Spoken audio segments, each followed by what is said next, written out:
Assalamualaikum warahmatullahi wabarakatuh. Halo, apa kabar Cing? Semoga selalu sehat ya. Oke, kali ini Lupus akan kocolin film dari negeri Sakura yang berjudul Crow Zero yang rilis di tahun 2007. Film aksi yang didasarkan pada manga Crow karya Hiroshi Takahashi ini disutradarai oleh Takashi Miike dengan screenplay oleh Shogo Muto dan dibintangi oleh Shun Oguri sebagai Takia Genji, Takayuki Yamada sebagai Serizawa Tamao, Kyosuke Yabe sebagai Katagiri Ken, dan Meisa Kuroki sebagai Mika. Bagaimana keseruan aksi pertarungan kekuatan antara siswa-siswa di sekolah khusus pria Sujuran? Tetap stay, jaga jarak dengan HP Anda. Yuk ikutin Lupus kocolin film ini.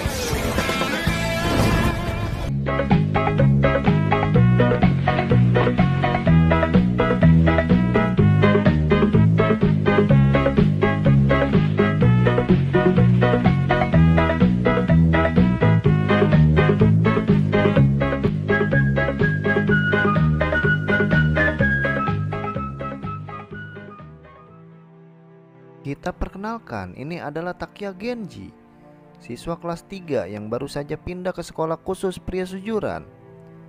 Saat masuknya bertepatan dengan masa orientasi siswa kelas 1. Sungguh orientasi yang penuh dengan pendidikan akhlak dan tata tertib, sehingga para guru sangat optimis dengan siswa-siswa yang baru masuk, sangat bersemangat sekali. Di luar ada sekelompok yakuza datang ke sekolah itu dipimpin oleh Ken. Mereka datang mencari siswa yang bernama Tamao Serizawa yang telah membuat bonyok salah satu anggota dari yakuza. Tamao ini merupakan pentolan dari Sujuran saat ini.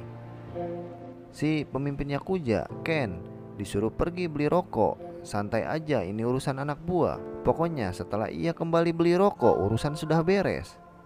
Serizawa sendiri tidak ada di sekolah. Dia lagi jemput temannya Tokyo yang habis dirawat karena berantem. Serizawa kemudian pergi gas motornya nabrak mobil sampai pecah kacanya. Yang namanya jagoan benturan segitu nggak bakal dirasa. Di jalan Serizawa bawa motornya oleng dan sok jago. Ketemu sama Pak Pol.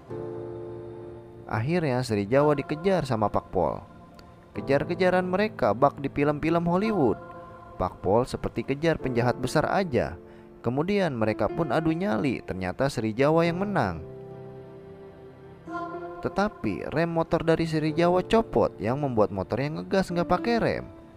Jagoan mah beda, berhenti aja harus ngebenturin motornya.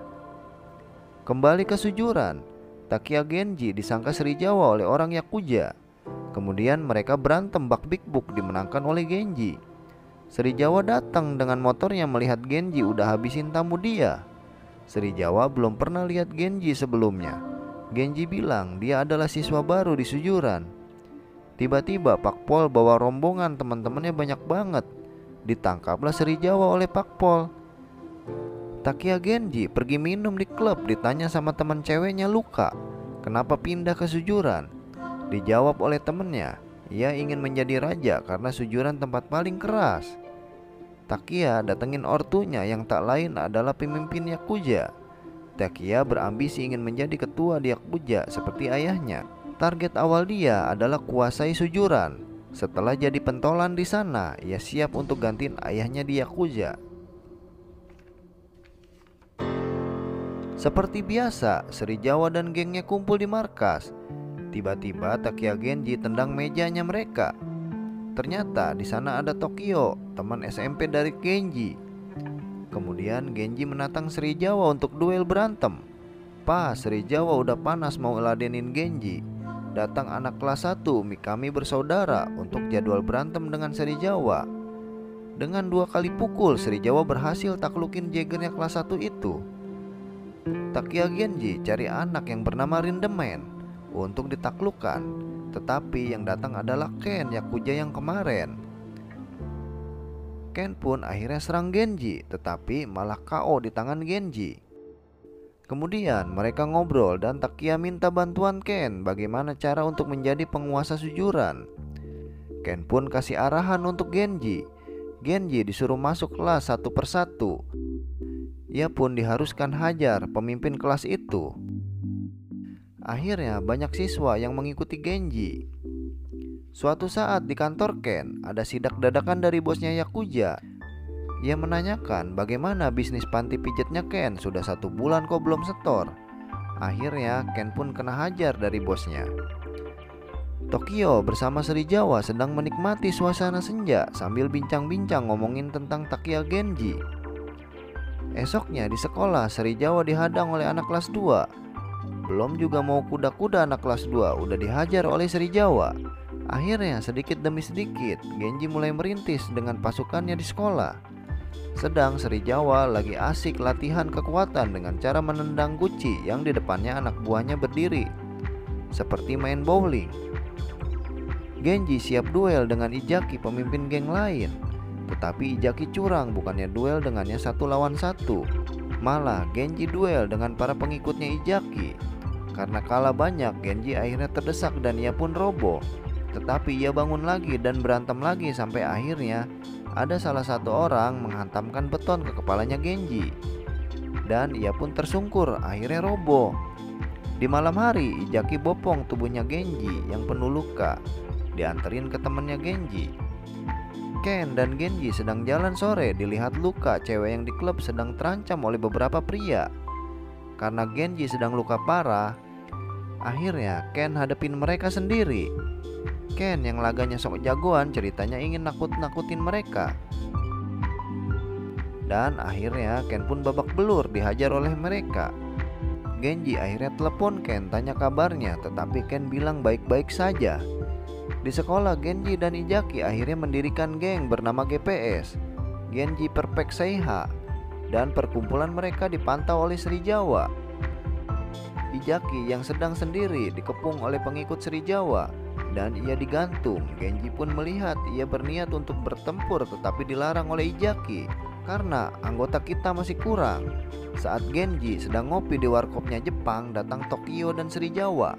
Genji lari mau hajar Tokio yang sahabat lamanya itu, ditahan oleh Sri Jawa. Target lu tuh gua, bukannya Tokio. Di saat mereka mau keluar untuk berantem, tiba-tiba Tokio jatuh sakit dan ia pun dirawat di rumah sakit. Esoknya di sekolah, Genji seperti orang kesurupan hajar siapapun yang ia temui. Makise terus menghadang Genji. Genji bilang ia ikutin yang Ijaki suruh untuk merekrut anggota. Ada info Cuta dihajar oleh Tokiso, pengikut Sri Jawa. Cuta dihajar saat ketahuan ia merekrut anak kelas 1. Genji akhirnya pergi mau hajar Tokise. Makise kemudian bilang, gue bakal keluar kalau cara lu seperti ini. Akhirnya Makise pun pergi. Karena Genji bingung mau ngapain, akhirnya ia menjeburkan ke kolam. Genji ketemu Ken, bilang semuanya. Genji sudah banyak kehilangan anggota dan ia pun sudah merasa kalah duluan. Tetapi Ken terus semangati Genji yang terus ambisi ingin jadi penguasa Sujuran. Jadilah lelaki sejati, janganlah jadi pecundang. Genji bilang, gue sekolah di Sujuran ingin mengalahkan ayah gue, karena ayah gue adalah pemimpin dari Yakuza klan Seikai, dan itu merupakan saingan dari bosnya Ken. Karena gengnya Genji terus berkembang, Tokise buat rencana tanpa sepengetahuan Sri Jawa. Ia meminta geng motor Bando untuk culik Luka, teman ceweknya Genji. Ken dipanggil bosnya, ia terdengar sering nongkrong di Sujuran. Padahal anak Sujuran yang telah gebukin anak buahnya bosnya itu. Kemudian Ken disuruh bunuh anak itu. Ken bilang, ia adalah pewaris dari klan tetangga. Kalau ia bunuh berarti kita perang. Dan bosnya itu mengiyakan. Ken pun bilang ke Genji, Ken di posisi yang serba sulit. Genji minta maaf telah menyusahkan Ken. Di saat itu Sri Jawa datengin mereka. Ia mengatakan tentang Tokio yang mau operasi. Sri Jawa minta gencatan senjata, tetapi Genji gak mau. Pertempuran tetap sesuai jadwal agar dia bisa kirim Sri Jawa ke rumah sakit berdampingan dengan Tokio. Ijaki telah sembuh dan ia didatengin Genji dan kawan-kawannya. Di saat Luka pulang kerja, ia diikutin oleh geng motor dan ia diculik. Ken datengin ayahnya Genji dan ia bilang disuruh bosnya untuk bunuh Genji. Luka akhirnya telepon Genji, ia diculik oleh geng motor. Kemudian dengan semangat, Genji dan teman-temannya datengin gudang tempat nongkrong geng motor itu. Lumayan buat latihan berantem untuk hadapin gengnya Sri Jawa. Mereka pun lagi ganas-ganasnya berantem. Tetapi pentolan dari geng motor itu cuma menonton. Ia pun bilang, kalian telah hajar anak buahku. Dasar geng kacangan, akan aku balas nanti. Dan Genji baru menyadari mereka sedang diadu domba oleh Tokaji. Bando, sang pentolan geng motor itu bilang ia tidak pernah menculik cewek. Terus kasih tahu sebuah tempat. Genji dan gengnya datengin tempat itu. Ternyata anak buah Sri Jawa sedang kumpul di situ. Sri Jawa datang karena ia tidak tahu apa-apa tentang permasalahan yang terjadi. Setelah Sri Jawa tahu, ia pun hajar Tokaji.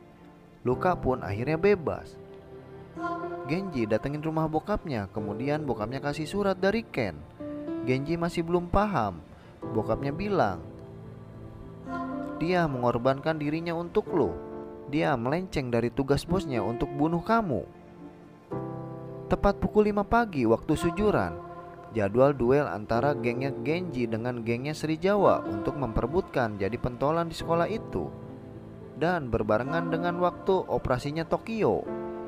Ken di kantor bosnya kembalikan pistol yang disuruh bosnya untuk bunuh Genji. Bosnya kasih jaket ke Ken karena ia melanggar aturan organisasi karena telah sengaja bocorin rahasia. Kemudian ia pun ditembak pakai pistol. Pertempuran pun dimulai. Pasukan Genji terdiri dari 70 orang dan pasukan Sri Jawa berjumlah 100 orang. Mereka pun bertarung di tengah guyuran hujan. Pertarungan yang tidak seimbang ini membuat pasukan Sri Jawa di atas angin.